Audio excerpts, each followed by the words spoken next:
자, 시작하겠습니다. 반갑습니다. 동행국이 여러분 처음 뵙네요. 예. 자, 이제 수업하기 앞서서 제가 짧게 법원지 국어 시험에 대해서 OT를 한 다음에 본격적으로 수업을 시작하겠습니다. 자, 먼저 화면을 보시면 되고요. 법원지 국어 시험지를 한 번도 보지 않으신 분들은 거의 없을 거라고 생각을 합니다. 시험지 한 번은 다 넘겨보셨죠? 자, 법원지 국어 시험은 총 25문제예요. 25문제 중에 3개의 영역으로 나눠서 출제가 됩니다. 첫 번째는 문학. 자, 25문제 중에 문항수를 한번 보세요. 평균적으로 10문제 이상이 출제가 됩니다. 한 절반 정도 가까운 영역이 문학에서 출제가 된다는 거. 그리고 문법.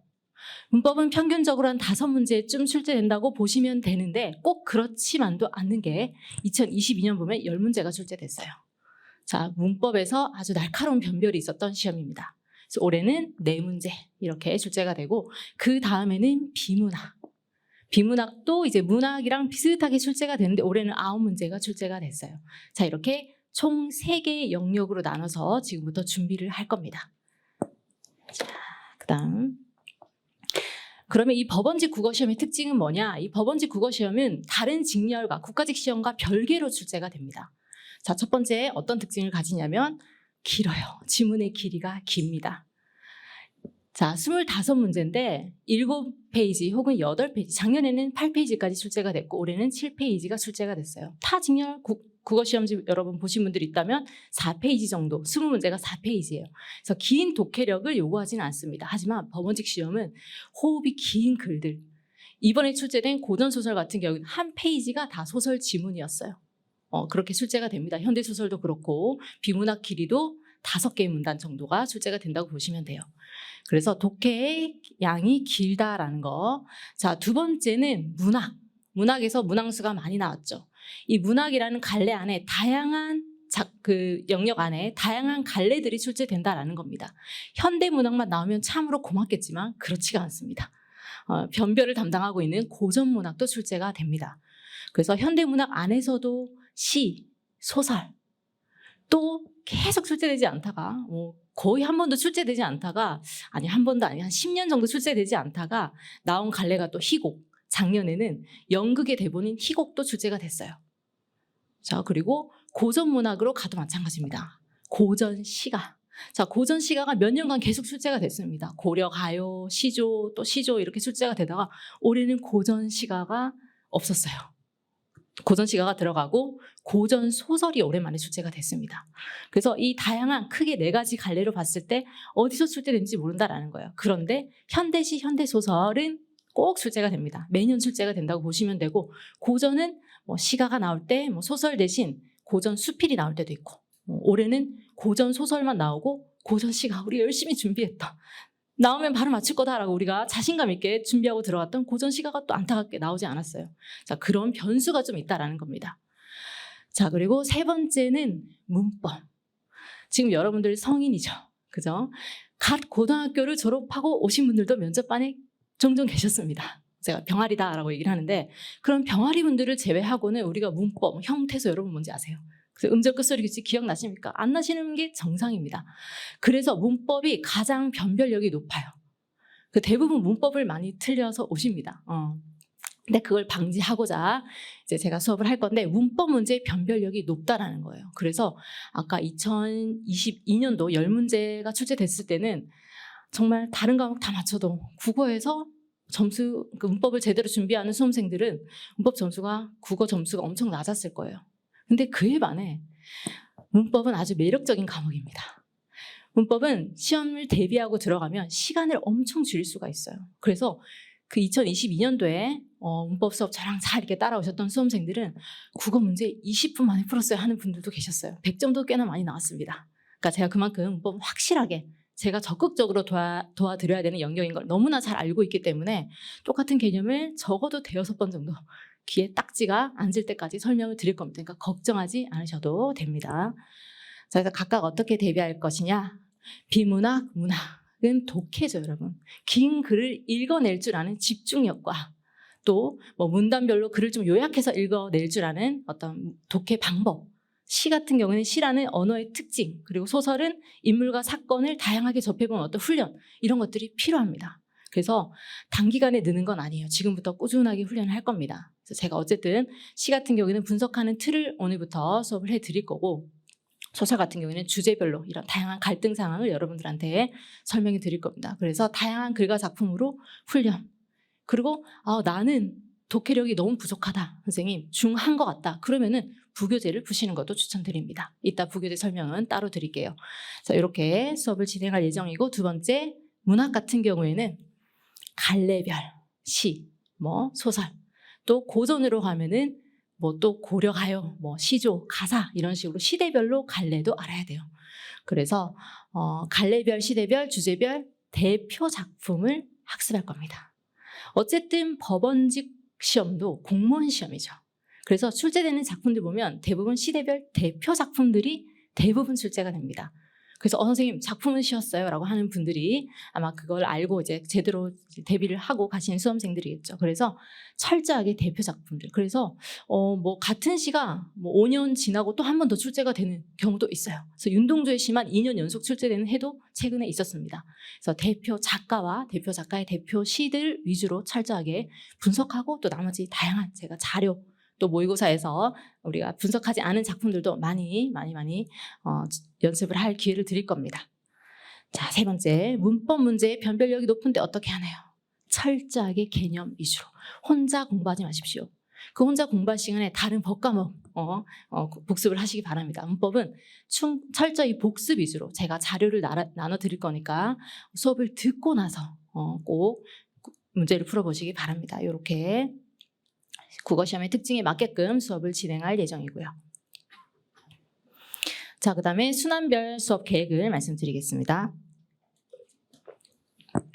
자, 지금부터 5주 동안 1순환이 시작이 됩니다. 자, 그러면 1순환은 이 짧은 순환이죠.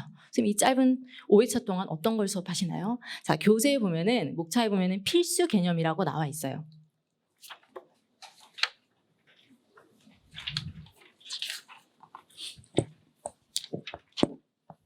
책의 머릿말 읽어보시는 분들 잘 없죠. 머릿말에 제가 이 책을 집필한 의도를 아주 진심을 담아서 적어놨는데, 말 그대로 이 짧은 10개월 안에 이 성인이 된 수험생들을 어떻게 국어 고득점까지 끌고 가느냐 고민한 다음에 제가 이 책을 쓴 겁니다. 한 15, 16년 정도의 법원직 국어 시험을 철저하게 분석해서 거기 나오는 문학 개념어를 가지고 필수 개념을 뽑은 거예요. 시적 상황을 묻고 시적 정서나 태도를 묻고, 사실 다른 국어 시험도 똑같죠. 근데 좀 더 법원직에 특화된 교재라고 보시면 돼요. 왜냐하면 밑에 다 법원직 기출들이 실려 있어요. 그래서 이 교재는 법원직 기출집이라고 보시면 돼요. 거의 다 실려 있습니다. 자, 그래서 필수 개념을 보시면 필수 개념이 쭉 나와 있고, 현대시가 필수 개념 12 현대시 시대별 대표 작품이죠. 그래서 그 앞에 9번까지를 이제 수업을 하는 겁니다. 이제 시라는 것 혹은 소설이라는 문학 갈래를 분석하는 틀, 이제 연습을 해보는 거죠. 여러분, 이런 게 시적 상황이에요. 이런 부분에서 정서가 드러나는 거예요. 라는 연습을 하는 게 필수 개념입니다. 좀 기초학습이라고 보시면 되죠. 자, 이렇게 해서 5주차 수업이 진행이 되고, 2순환부터는 길어져요. 이제 작년이랑 또 커리큘럼이 조금 변동이 있습니다. 좀 더 효율적인 방법으로 이제 커리큘럼이 구성이 됐는데, 3순환이 2순환 안에 들어갔다고 보시면 돼요. 그래서 3순환은 과목별로 좀 특징이 다 다르기 때문에 2순환 안에서 이제 강사들이 좀 더 효율적으로 활용을 해라. 그래서 좀 더 효율적으로 바뀌었습니다.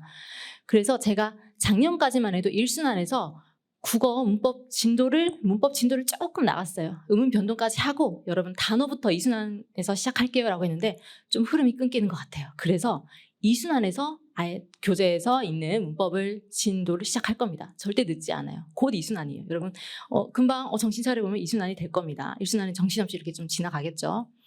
그러면 1순환에서 문법을 수업하지 않냐? 그렇진 않습니다. 1순환에서는 문법 용어를 이렇게 여러분들한테 알려드리는 수업을 할 거예요. 따로 자료를 드립니다. 여러분, 이런 게 의문이라는 거고, 이런 게 단어고, 이건 형태소예요. 이거는 형태소지 단어는 아니에요.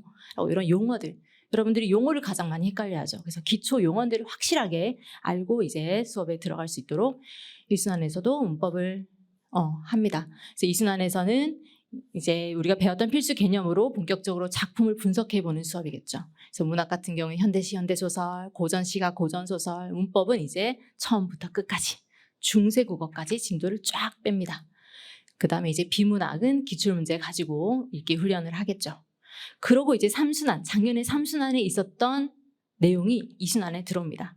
작년 국어 3순환은 어떤 내용을 했냐? 3주차였어요. 아주 막 급박하게 진행됐지만 아주 알차서 수험생들이 좀 좋아했던 순환이기도 해요. 제가 따로 국어 자신감 실전편, 이게 이론편이라면 실전편이라고 해서 여기서 미처 다루지 못한 기출들 모아서 이제 3순환에서 할 문제풀이에 앞서서 문제를 좀 풀어내는 연습. 그죠? 문제 푸는 순서라든가 문제 유형별로 한 번 더 접근을 한 다음에 이제 모의고사를 풀게끔 하는 거죠. 그래서 징검다린 사는 게 아닙니다. 나눠드릴 거예요. 실전편 얇은 교재를 가지고 2순환을 마무리합니다. 그러면 작년에 4순환이었던 진도별 모의고사, 우리가 진모라고 하죠, 줄여서. 그게 3순환에서 시작이 돼요. 그래서 진도, 선생님 국어에 진도가 있네요. 제가 나름 진도표를 매해 작년에 나왔던 기출 다 걸러내고 혹은 또 이제 나올 만한 좀 숨어있던 작품들이나 이런 것들 쫙 표를 만들어서 이렇게 돌아가면서 출제를 합니다. 총 12회 정도 나름 진도가 있는 국어 모의고사를 치게 되는 거예요. 그리고 마무리 이제 4순환에는 전범위 모의고사. 자, 이렇게 하면은 이제 여러분들의 커리큘럼이 끝이 나는 거죠. 자, OT 아직 끝나지 않았습니다. 할 말이 좀 많아요. 자, 그러면 중요한 거는 학습 전략. 자, 어떻게 우리가 합격까지 갈 수 있는 효율적인 학습 전략을 세울 것이냐. 필수랑 선택. 우리 인터넷 가입할 때 필수는 무조건 선택을 해야 되죠. 필수는 무조건 클릭을 해야 되죠. 이거 무조건 해야 되는 겁니다. 1, 2순환에서 다루는 출제 요소에 대한 정확한 이해. 자, 기본서 당연히 여기서 있는 내용 너무나 중요하고 그 다음에 제가 수시로 복습 자료를 나눠드려요. 작년이랑 또 문제 교체를 해야겠죠. 작년에 푸셨던 분들은 새로 또 풀어보셔야 됩니다. 그래서 1순환 같은 경우에는 이번 주 다음 주가 끝나면은 이제 현대시랑 소설 분석하는 거 연습이 끝나면 이제 여러분들이 분석해보고 싶잖아요. 그러면 제가 복습 자료를 나눠드리는 거예요. 그래서 계속 수시로 여러분들이 복습 자료를 푸실 수 있게끔 나눠드립니다. 이건 무조건 해야 돼요. 자, 여기서부터는 선택입니다. 자, 본인의 독해력에 따른 보충 학습이 필요하신 분들 계십니다. 제가 좀 조사를 해보니까 한 절반 정도는 부교재를 활용을 하시는 것 같아요. 절반에 가까운 분들. 자, 이러면 내가 독해력을 어떻게 판단하냐? 기출문제를 한번 풀어보시면 되겠죠. 기출문제. 기출문제는 카페에 국어 자료실에 가면은 공지사항 댓글에 제가 최근 7개년인가? 이번엔 7개년인 것 같은데 국어만 따로 문제랑 정답을 올려두었습니다. 그래서 최근 2개 이렇게 해서 여러분들이 한번 풀어보는 거예요. 한번 기출 그냥 나 모르지만 한번 시간 30분, 30분 드릴게요. 30분에서 35분. 아직 초시생분들이니까 정해놓고 풀어본 다음에 나 독해, 비문학 혹은 소설 읽는데 너무 집중이 안 되고 읽는데 많이 틀려. 예를 들면 4문제가 출제됐는데 2개 이상 틀려. 자, 그러면은 독해지문, 부교재 활용하시는 거 추천드립니다. 자, 기출문제를 풀어본 뒤에 자가 진단을 하시고 비문학 혹은 문학 같은 경우에는 좀 배운 다음에 특히 고전은 절대 미리 푸시는 거 추천하지 않습니다. 고전은 특히 모든 갈래 학습이 끝난 뒤에 풀어보셔야 이게 무슨 말이고 어떤 상황이고 어떤 내용이고라는 걸 아실 거예요. 그래서 특히 고전은 복습 자료로 부교재를 활용하시고 현대시는 이제 현대시 끝나면 나는 풀어야겠어 라고 하시는 분들은 제가 이따 또 교재를 추천해 드릴게요. 자, 바로 추천해 드리면 되겠네요. 자, 추천 부교재는 자, 여러분들이 그냥 서점에 가셔서 고1 혹은 고2 모의고사를 내 마음에 드는 표지랑 두께 이런 거 고르시면 돼요. 사실은 그렇게 하시면 됩니다. 근데 그럴 시간도 좀 아껴드리고자 제가 이런 거 있습니다라고 그냥 추천해 드리는 거예요. 자, 부교재 비문학 같은 경우에는 많이 유명한 베스트셀러죠. 매일 3개씩 푸는 비문학을 줄여서 매3비라는 교재가 있어요. 그래서 이게 꼭 매일 조금씩 풀게끔 이렇게 챕터가 나눠져 있어서 그냥 풀기 좀 편하다라는 거. 그래서 비문학은 왜 예비냐? 그냥 매3비는 고3 수능 기출이에요. 수능 모의고사나 수능 이제 고3들을 위한 교재고 예비는 고1, 2 교재. 그래서 법원직 비문학 글의 수준이 올해 조금 정보량이 많은 글이 나왔습니다. 이때까지 치러진 비문학 정보량 중에 가장 많았어요. 이건 풀어보신 분들이 인정할 겁니다. 작년에는 고1 수준도 안 됐습니다. 갭이 좀 크죠. 그래서 뭐 다 준비를 해야겠죠. 그래서 제가 모의고사, 진도별 모의고사 풀 때 정보량이 많은 글도 드리고 정보량이 적은 글도 드리고 다양한 훈련을 하시게끔 합니다. 근데 확실히 정보량이 많은 글을 드리면은 평균은 좀 떨어져요. 읽는데 시간이 걸리기 때문에. 자, 그런데 첫 출발은 한 법원직 수준의 문제, 이때까지 나왔던 법원직 비문학 수준에 맞는 예비 매산비로 출발을 한번 해보십시오. 자, 그 다음에 이걸 다 푸시면은 고2 모의고사 교재 아무거나 사셔도 돼요. 그런데 좀 많이 파는 게 이제 뭐 고2 마더텅, 비문학이란 말을 입시에서는 쓰지 않습니다. 독서라는 말을 써요. 비문학이란 말을 이 독서 관련 교수님들은 제일 싫어요. 문학이 아닌 것들, 잡다한 것들. 이렇게 생각하십니다. 독서예요, 독서. 그래서 독서라는 교재를 찾으시면 비문학 교재일 거예요. 그래서 뭐 자이스토리, 비문학 독해 이런 것들은 뭐 문단 요약하고 이런 방법도 좀 나와 있는 해설서 같은 이제 부교재예요. 이런 거 푸셔도 되고 본인 취향에 맞게끔 고르시면 됩니다. 어쨌든 뭐 고1, 고2, 고3 수준까지 푸셔도 되지만 좀 지나칠 수도 있기 때문에 그거는 선택입니다. 진짜로. 고1, 고2 정도. 이번에는 뭐 고2 정도 수준, 고1, 고2 사이의 정도의 정보량이었다고 보시면 돼요. 자, 문학 같은 경우에는 EBS의 유명한 교재죠. 올림포스라는 얇은 교재가 있어요. 자, 이 교재는 현대문학 한 권, 고전문학 한 권 이렇게 따로따로 나와 있어요. 교재도 얇고 들고 다니기도 편하고 그리고 주제별로 뭐 사랑과 이별 뭐 이런 식으로 주제별로 있기 때문에 여러분들이 학습하기에도 조금 용이한 그런 교재입니다. 당연히 고전문학은 지금 하실 필요 없죠. 이순환 들어가서 배울 거니까. 그래서 현대문학 같은 경우에 내가 현대시 하루에 하나, 현대소설 하나 풀고 싶다 그러면은 이런 올림포스 교재 하시면 되고 또 마찬가지로 예비 매산문 매일 3개씩 푸는 문학 이것도 이제 여러분들이 조금씩 활용하시면 되고요. 그 다음에 이거 다 풀었다 그러신 분들은 고2 문학 좀 대표작보다는 좀 더 조금 더 낯선 시들이 나와 있겠죠. 시는 어렵다기보단 낯설다라고 표현을 할게요. 좀 낯선 시들이 나와 있는 게 이제 고2 교재입니다. 자, 이렇게 참고를 하시면 됩니다. 마지막 페이지입니다. 법원직 국어시험을 준비하는 자세. 자, 첫 번째는 법원직 시험에서 국어 과목은 4과목 중에 한 과목이 아니죠. 8과목 중에 한 과목입니다. 지나치게 하는 것도 어리석은 거겠죠. 근데 절대 부족하게 하면 안 됩니다. 국어는 1교시의 효자 과목 역할을 맡고 있습니다. 그래서 고득점을 맞으셔야 돼요. 고득점을 맞게끔 제가 수업을 할 거고 그래서 넘치지도 않고 부족하지도 않게 이 적절한 양으로 딱 대비하는 게 되게 핵심이에요. 그래서 그거를 제가 조절해 드릴 거고 두 번째 이제 독해력 때문에 질문하러 많이 오실 겁니다. 지금부터 독해력이 늘진 않죠. 좀 시간이 필요해요. 말 그대로 사순환 때 이제 선생님 이제 좀 독해가 안정적으로 내용 일치 문제 좀 덜 틀려요. 문단별로 잘 끊어 읽어요. 그때 그러신 분들도 계세요. 정상적입니다. 독해력은 시간이 걸려요. 그죠? 그래서 조급함이 아니라 꾸준함으로 우리가 독해력은 끌고 갑시다. 자, 그래서 이런 꾸준함은 이렇게 많은 순환에서 3순환, 좀 바꿔야 되겠네. 3순환, 4순환에서 12회, 뭐 5회 동행 모의고사는 뭐 약 한 3회, 그래서 21회 정도 모의고사 정도가 이제 비치는 기회가 있습니다. 그래서 너무 걱정하지 않으셔도 됩니다. 자, 마무리. 수업 내용과 제가 나눠드리는 수업 자료는 뭐 추가 보충 자료, 좀 더 설명드리고 싶은 뭐 주제별 시조나 뭐 이런 보충 자료, 혹은 복습 자료, 그리고 마지막 4순환에 드린 마무리 자료만으로도 충분히 대비 가능하다라는 거. 여러분들한테 부교재로 이렇게 맡겨드리면 수업을 들을 필요가 없겠죠. 부교재 혼자 풀면 되지.